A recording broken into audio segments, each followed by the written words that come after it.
Good afternoon, everybody. I want to begin by once again thanking President Varela and the people of Panama City and all the Panamanian people for being such excellent hosts at this Summit of the Americas. Given its strategic location, a place where cultures and commerce of our hemisphere have long intersected, Panama has often been called the crossroads of the world. And with Panama's leadership, our nations have come together to focus on the world, on the future, and on what we can build for the 1 billion people of the Americas. This has been my third Summit of the Americas and my 8th visit to Latin America. And my trip reflects, as I mentioned earlier, a new era of U.S. engagement in the region. Over the past few days, we've advanced our engagement across the board. In keeping with the Inter-American Democratic Charter, we continue to stand up strongly for democracy and human rights. This was the first summit of the Americas to include a formal role for civil society. As I said at yesterday's forum, the United States will continue to deepen our support for civil society groups across the Americas and around the world. I'm pleased that there was widespread agreement among the nations here that civil society groups have a permanent role in future summits. And the United States will support this work through the new Innovation Center we're creating to empower civil society groups across Latin America. How to promote greater opportunity for the Cuban people was also a major focus of my meeting with President Castro, the first between leaders of our two nations in more than half a century. I told President Castro in private what I've said in public, that our governments will continue to have our differences and the United States will continue to stand firmly for universal values and human rights. At the same time, we agreed that we can continue to take steps forward that advance our mutual interests. We'll continue to work toward reestablishing diplomatic relations, reopening embassies in Havana and Washington, and encouraging greater contacts and commerce and exchanges between our citizens. I'm optimistic that we'll continue to make progress and that this can indeed be a turning point, not just between the United States and Cuba, but for greater cooperation among countries across the region.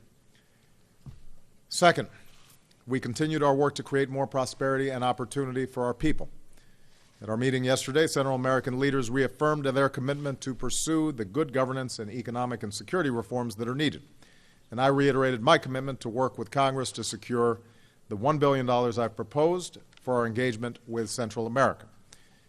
Yesterday's deal between Boeing and Copa Airlines will support jobs in the United States, in Panama, and across the region, and I think is representative of the commercial opportunities that allow both North and Southern hemispheres, both North and South America, as well as Central America, to prosper if we deepen those trade ties. I was encouraged by the support of many leaders here for the WTO Trade Facilitation Agreement, which would boost regional trade, and for the Trans-Pacific Partnership with its high standards for trade and strong protections for workers and the environment. Thanks to Panama's leadership, this summit included a special focus on how countries can expand access to education. I want to thank our private sector partners who pledged to continue their support of our 100,000 Strong in the Americas initiative to encourage more exchanges between our students. The nearly $70 million in investments that I've announced in Jamaica will expand education and training and employment programs for young people across Latin America and the Caribbean, including the impoverished and marginalized communities. And the Young Leaders of the Americas initiative that I launched will help young entrepreneurs and civil society leaders across the entire region access the training and the resources and connections they need to start new ventures, including the small businesses that create so many jobs in the region. Finally, we took new steps to invest in clean energy and combat climate change. The new fund I announced with our Caribbean and Central American partners will help mobilize private sector investment in clean energy projects and reduce carbon emissions across the region. And our new Energy Task Force will identify additional steps we can take together. A number of our countries committed to doubling our collective share of non-hydro renewable energy by 2030. I reaffirmed that through our $3 billion pledge to the Green Climate Fund, the United States will continue to help developing nations deal with the impacts of climate change. And I reiterated our commitment to ensure that all countries in the hemisphere have open access to climate data as we meet this challenge together. So, continued progress on Cuba, new commitments to help lift up young people in the region, new partnerships to protect this beautiful land and our planet. As I said this morning, the United States is more deeply engaged across the region than we have been in decades, and I believe the relationship between the United States and the Americas is as good as it has ever been. We're focused on the future and what we can build and achieve together. And our engagement with the countries and peoples of the Americas is going to continue throughout the remainder of my presidency. So with that, let me take some questions. I'll start with Jim Kunin. Thank you, Mr. President. Sir, you head back to the United States with the task of convincing the American people in Congress on two major foreign policy initiatives, the framework for a nuclear deal with Iran, and likely soon a decision to remove Cuba from a list of state sponsors of terror. Recently, remarks by Supreme Leader Ayatollah Khamenei have raised doubts among some as to whether that deal can occur in Iran. And Senator Schumer, an ally of yours, has wants Congress to have the right to vote on removal of sanctions. Presidential politics are likely to play a part in this Cuba decision, inevitably. So I'm wondering if it would take a lot of political capital just to get one done, let alone two. Have you bitten off more than you can chew? No. You may be surprised by that response, Jim. Let me take them in turn. First of all, with respect to Cuba, there is majority support of our policy in the United States, and there's overwhelming support for our policy in Cuba. I think people recognize that if you keep on doing something for 50 years and it doesn't work, you should try something new. And so the American people don't need to be persuaded that this is, in fact, the right thing to do. I recognize that there's still concerns and questions that Congress may have. We've got concerns and questions about specific activities that are taking place in Cuba and human rights and reform. There were two members of the Cuban civil society that were in attendance at the meeting that I had yesterday who expressed much of what they have to go through on a day-to-day basis. They were supportive of our policy of engagement with Cuba. And so I don't think that it's so much we have to persuade anybody. The issue of the state sponsor of terrorism list, as you know, the State Department has provided a recommendation. It's gone through our interagency process. I'll be honest with you, I have been on the road, and I want to make sure that I have a chance to read it, study it, before we announce publicly what the policy outcome is going to be. But in terms of the overall direction of Cuba policy, I think there is a strong majority, both in the United States and in Cuba, that says our ability to engage, to open up commerce and travel and people-to-people exchanges is ultimately going to be good for the Cuban people.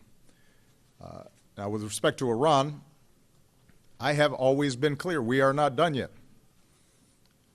What we were able to obtain was a political framework between the P5+1 nations and Iran that provided unprecedented verification of what is taking place in Iran over the next 2 decades, that significantly cuts back on its centrifuges, that cuts off pathways for it to obtain a nuclear weapon, and that calls for, in return, the rolling back of sanctions in a phased way that allows us to snap back if Iran violates the agreement. That's the political framework. That was not just something that the United States and Iran agreed to, but Iran agreed to a political framework with the other P5+1 nations. Now, what's always been clear is that Iran has its own politics around this issue. They have their own hardliners. They have their own countervailing impulses in terms of whether or not to go forward with something, just as we have in our country. And so it's not surprising to me that the Supreme Leader or a whole bunch of other people are going to try to characterize the deal in a way that protects their political position. But I know what was discussed in arriving at the political agreement.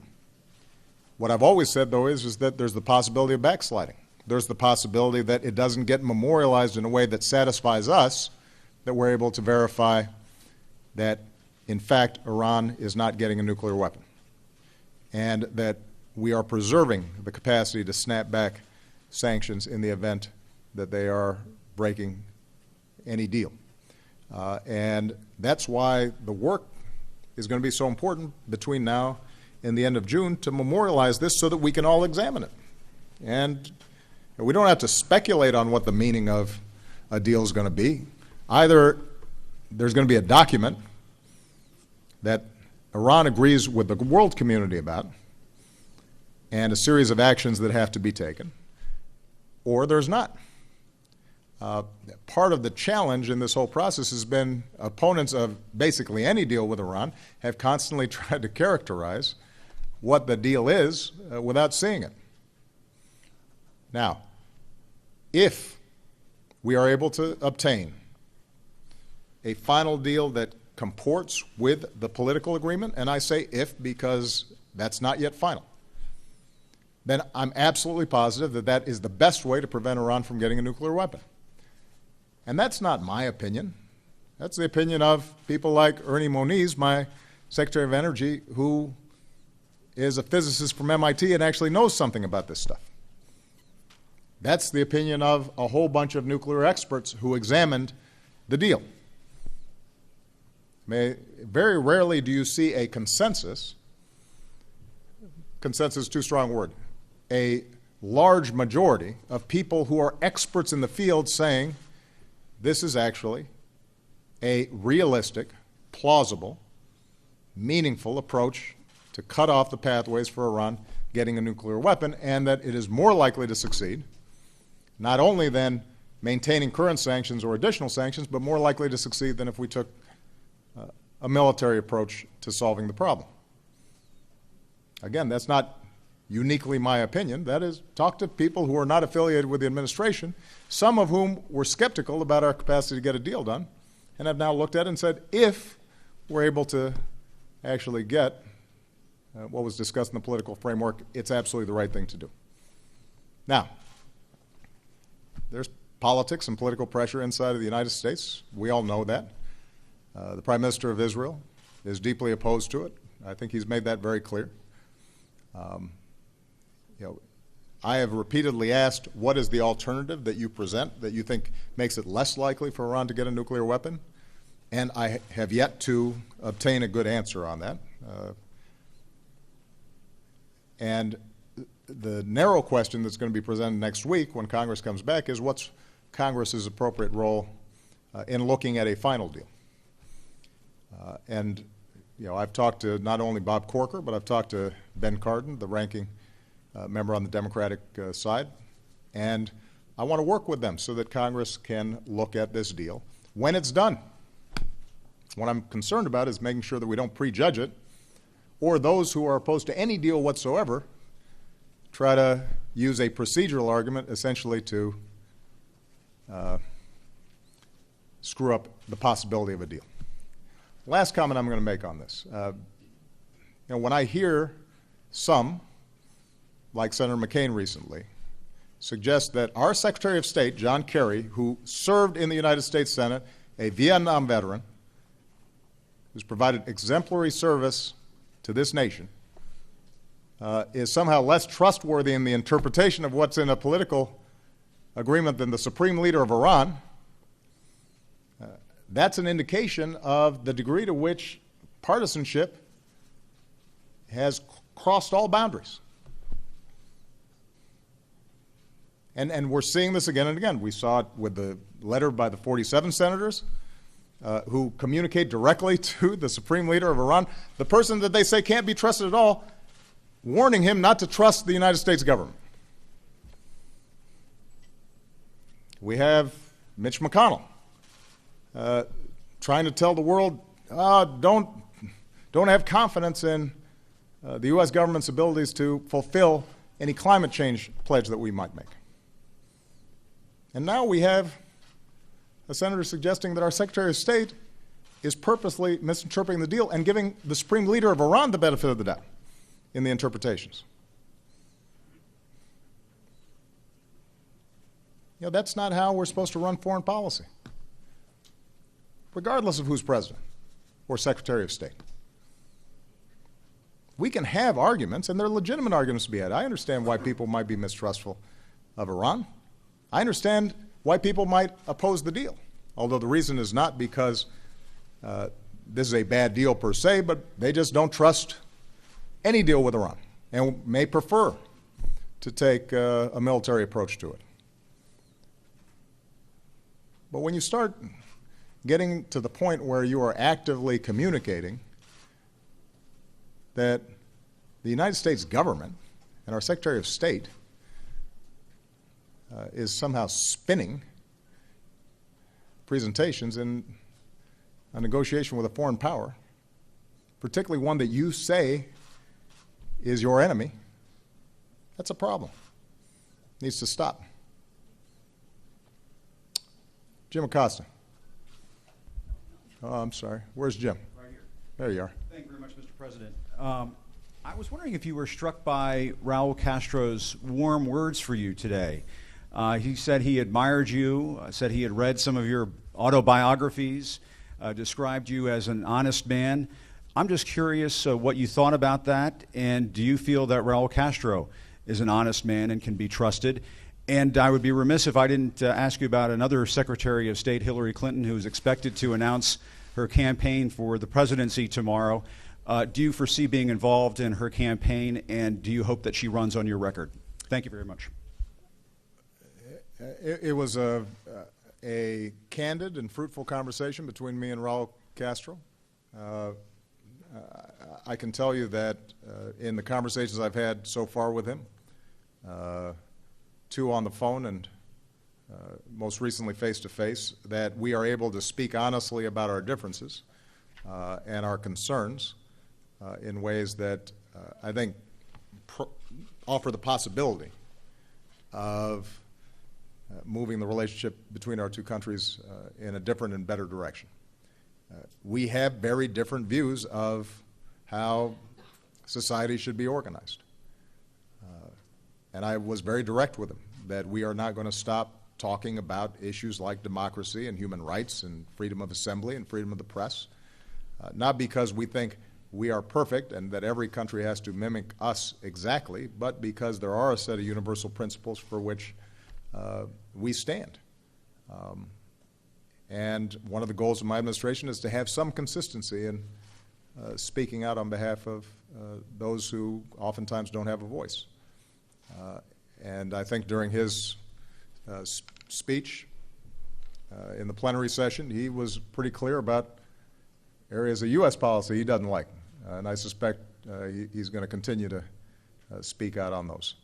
What's been clear from this entire summit, though, is the unanimity with which, regardless of their ideological predispositions, the leaders of Latin America think this is the right thing to do, because what they see is the possibility of a more constructive dialogue that ultimately benefits the Cuban people and removes what too often has been a distraction or an excuse from the hemisphere acting on important challenges that we face. So, I am cautiously optimistic that over the coming months and coming years, that the process that we've initiated, at first announced in December, reaffirmed here at the Summit of the Americas, will lead to a different future for the Cuban people and a different relationship between the United States and Cuba. With respect to Hillary Clinton, I'll make my comments very brief.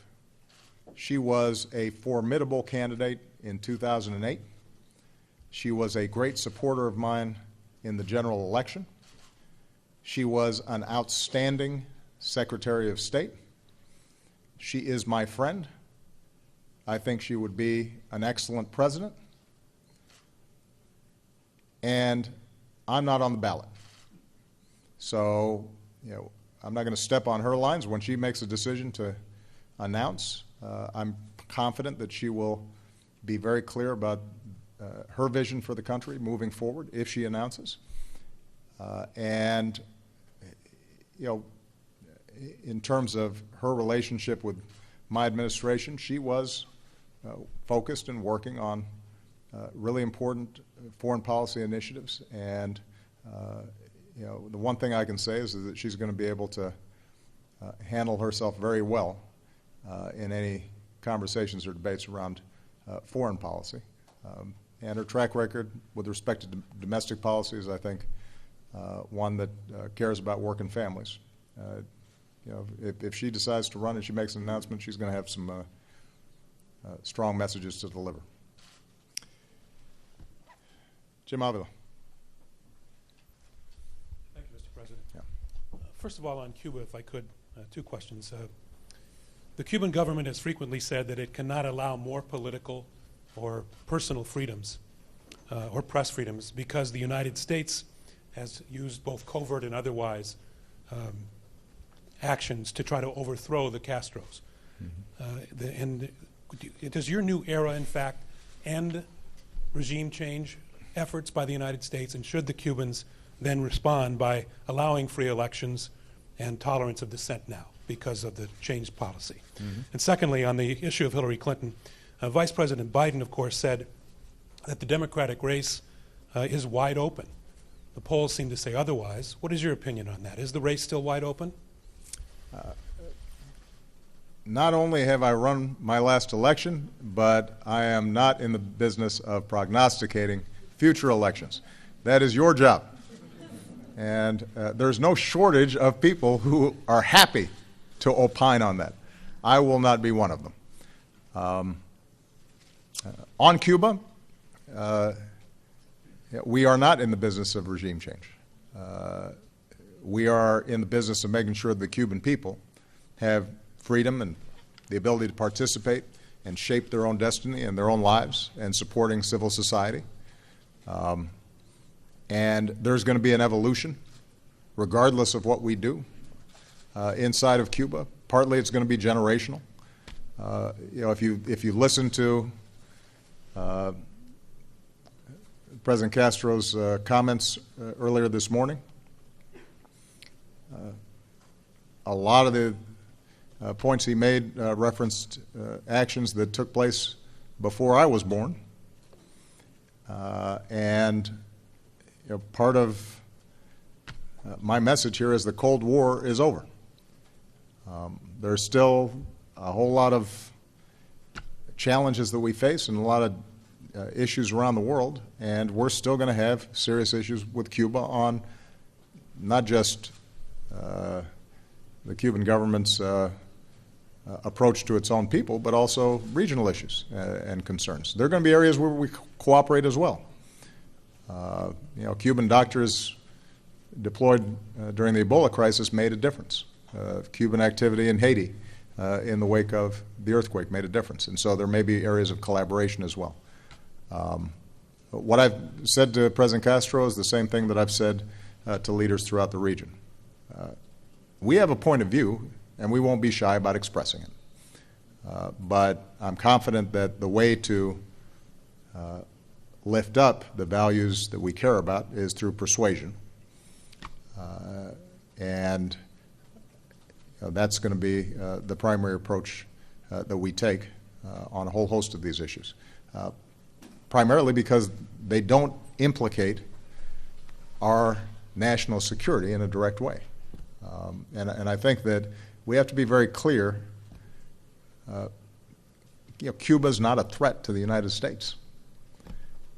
That doesn't mean we don't have differences with it, but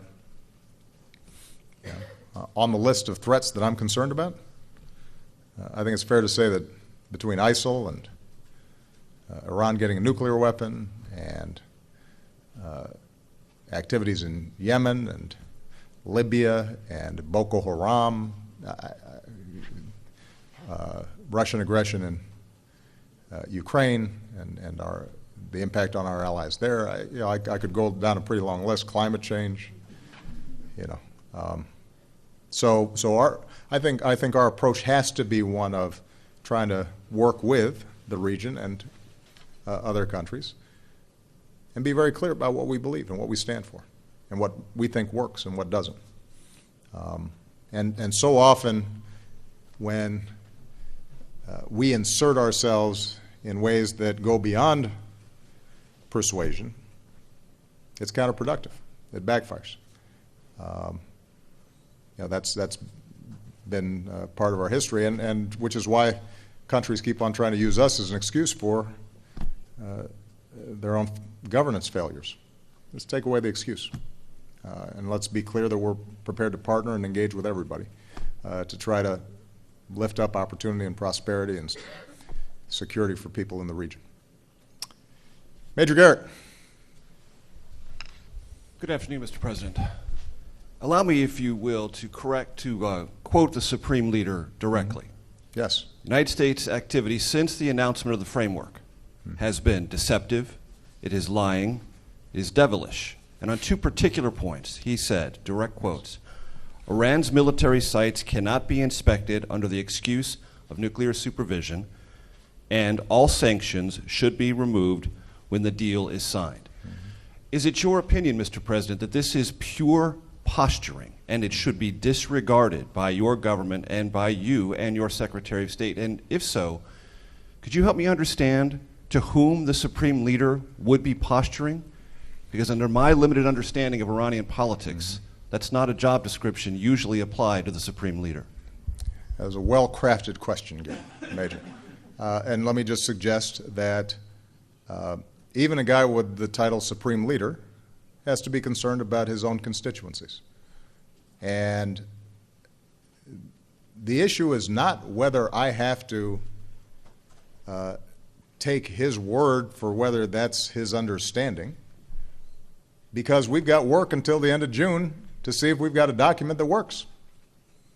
And if that is his understanding and his position in ways that can't be squared with our concern about being able to embark on vigorous inspections to assure that Iran isn't cheating under any program, and that we don't have the capacity to snap back sanctions when we see a potential violation, then we're probably not going to get a deal.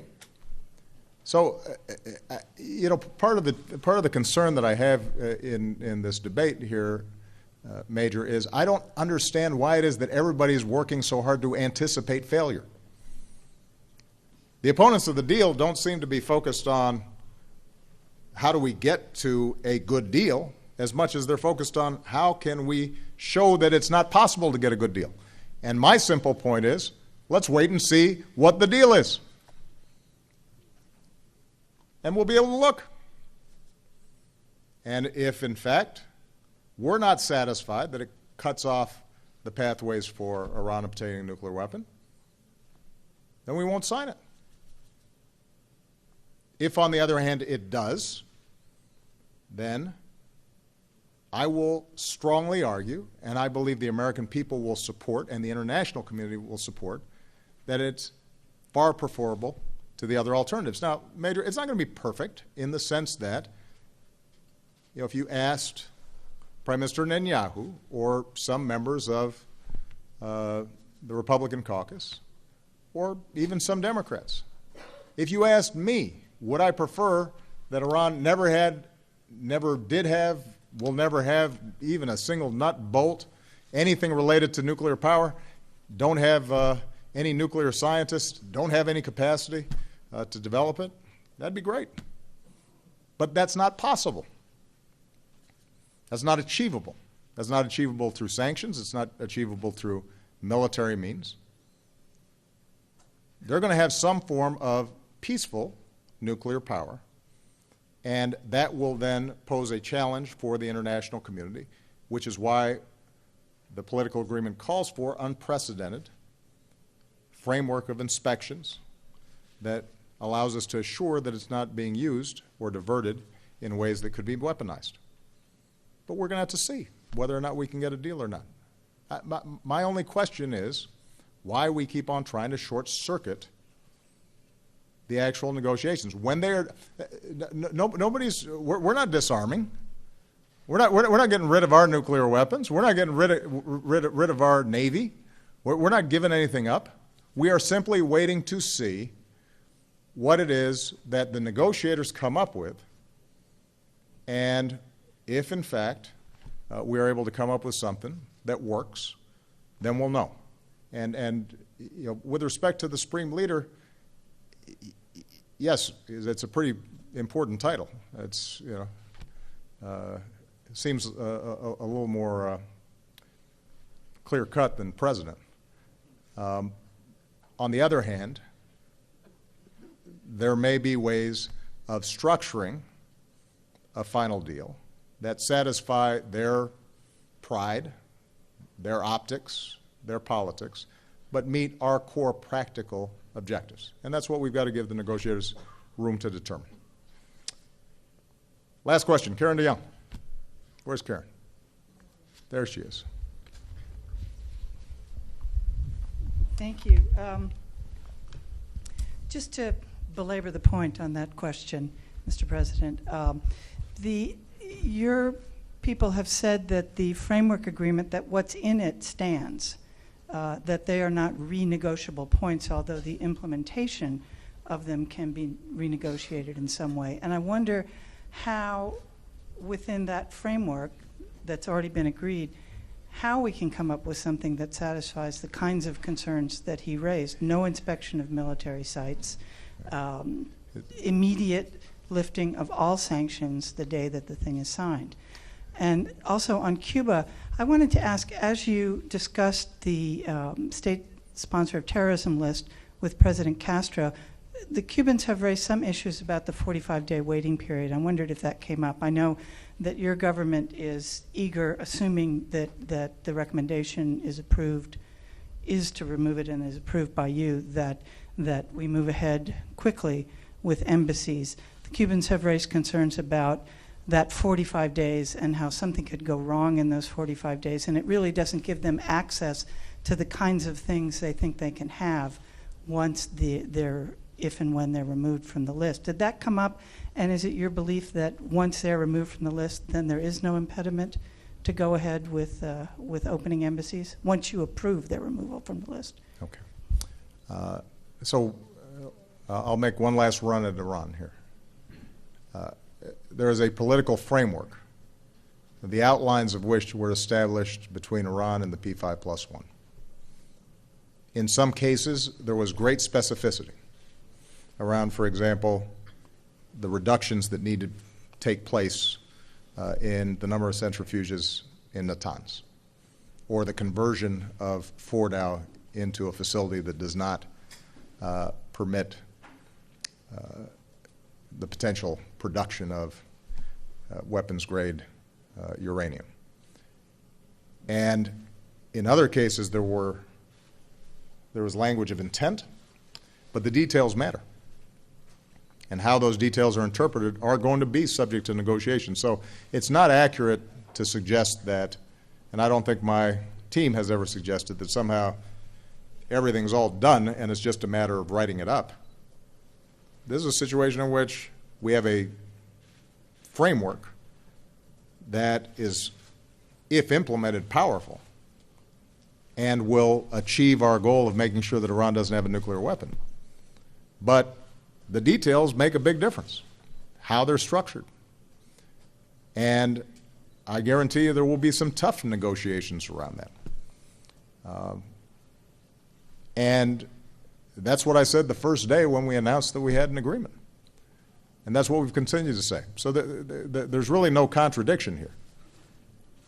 And keep in mind that when we started this process off, even with the interim agreement, when we signed the JPOA way back at the beginning of this whole thing, there was a similar back and forth in terms of interpretation of how this was going to be implemented. And, you know, the Iranians were saying that's not true, and we were saying this.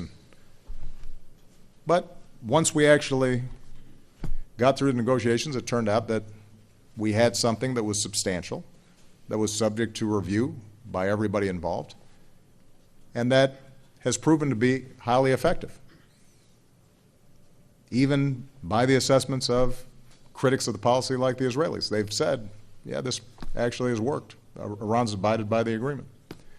In fact, now they're suggesting, why don't we just stay here? It's worked so well, despite the fact that they had made almost the precise same argument they're making now about the final deal. But, you know, consistency is the hobgoblin of narrow minds. Cuba. I will tell you, we did not get into the level of detail, Karen, that you just described. And I'm impressed with how many details you seem to be aware of. You know, as I said before, the state sponsor of terrorism recommendation will be coming to me. I will read it. I'll review it. There's a process whereby, if in fact I accept those recommendations, Congress has an opportunity to review it as well, and it will be there for people to see. I think that the concerns around the embassy are going to be mostly on the Cuban side. They haven't dealt with an American embassy in Cuba in quite some time. And, you know, changing in this way is, I'm sure, an unsettling process.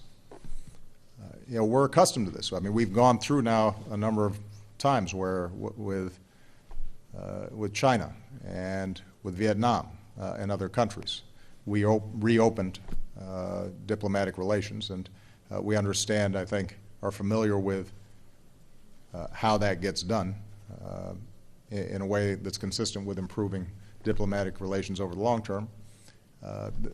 This is probably a more profound shift for them than it is for us. But we stand ready to move forward. We're confident that it can lead to an improved dialogue, and our bottom line in the end is that it can lead to an improved set of prospects for the Cuban people.